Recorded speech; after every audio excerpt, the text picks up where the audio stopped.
The where command also uses the same expression syntax as the eval command, but filters events to only keep the results that evaluate as true. The where command is a command that supports eval expressions. It can be used with multiple different functions of the eval command, but it's also often used in comparison to the search command, difference being the where command allows for field-on-field comparison. The where command allows us to use mathematical and Boolean operators to evaluate values within the eval expression, returning true or false, returning results that evaluate to true, and treats field values in a case-sensitive manner. Here we have a list of the mathematical operators as well as the Boolean operators that are supported by the where command. And if we take a look at an example here, let's say the sales ops team wants to know which days during the previous week have seen more remove actions than change quantity actions.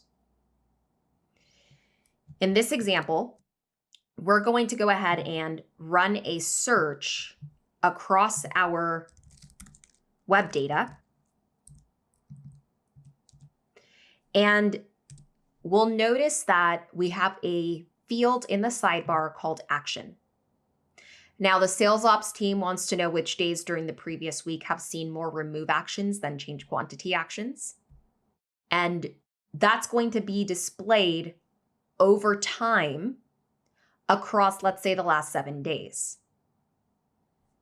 I'm going to expand my time range to the last 7 days and pipe to the time chart command. Within this time chart command, I'm going to count and evaluate where action is equal to change quantity, name that changes, and count and evaluate where action is equal to remove, and name that removals. That's going to take us on over into a table displaying the changes and removals across the last 7 days. And I would like to filter on which days were removals greater than changes. If I were to pipe to the search command and specify removals greater than changes, this would return no results because we are comparing two fields.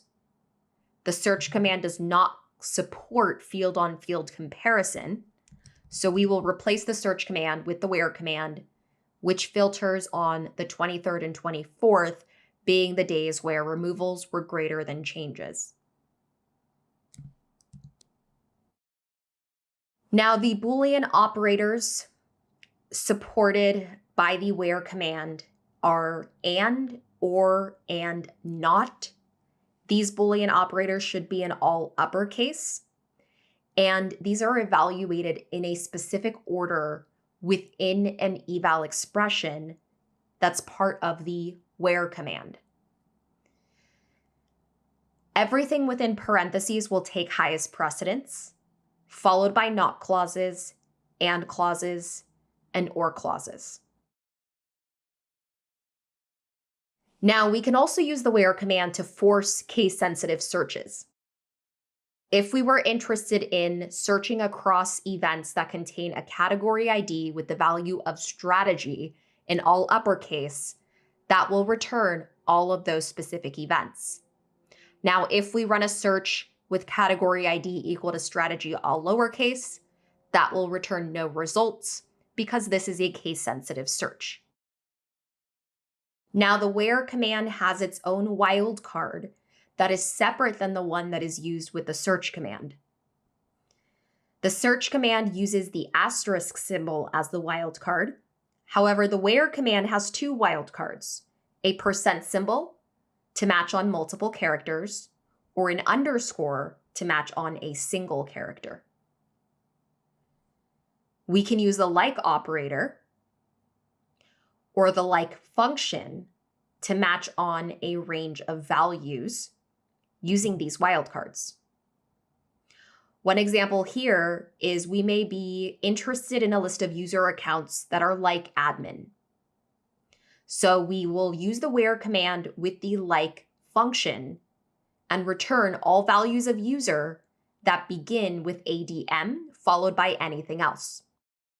We can return the exact same set of results using the like operator, specifying the name of the field to the left of that operator, and the string with that wildcard on the very right-hand side. This reads more like a function.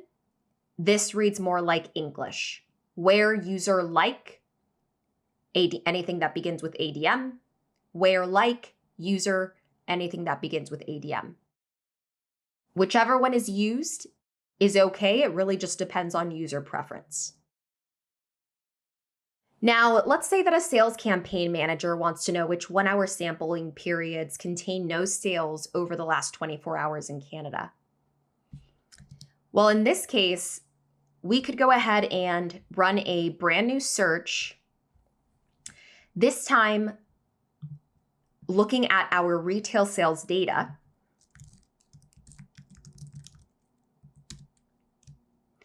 And piping to the time chart command, collecting a sum of our price, and we want to display this information in 15-minute intervals. In this case, we're looking at 15-minute intervals, but if we were interested in, let's say, 1-hour periods or 15-minute periods that contain no sales, well, we could go ahead and pipe to the where command and say, is null, pass in the sum field, and that will filter on any 15-minute intervals where the value was null. Looks like we don't have any, so let's go ahead and change the span here to 1 hour. All right, so here we're looking at our retail sales, computing a sum of price, and across the last 24 hours, it looks like we don't have any particular hours where we didn't have any sales.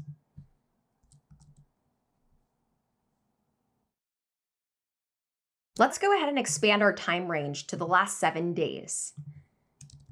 This time adding is null, sum back to our search. And now noticing that we have several 15-minute periods that had no sales. The is null function or is not null function will filter fields with null values within our results. It has been a pleasure joining you and learning about commands and functions that can be used to compare values in your data. We suggest you check out the documentation and register for additional learning modules from Splunk Education. Thanks for watching.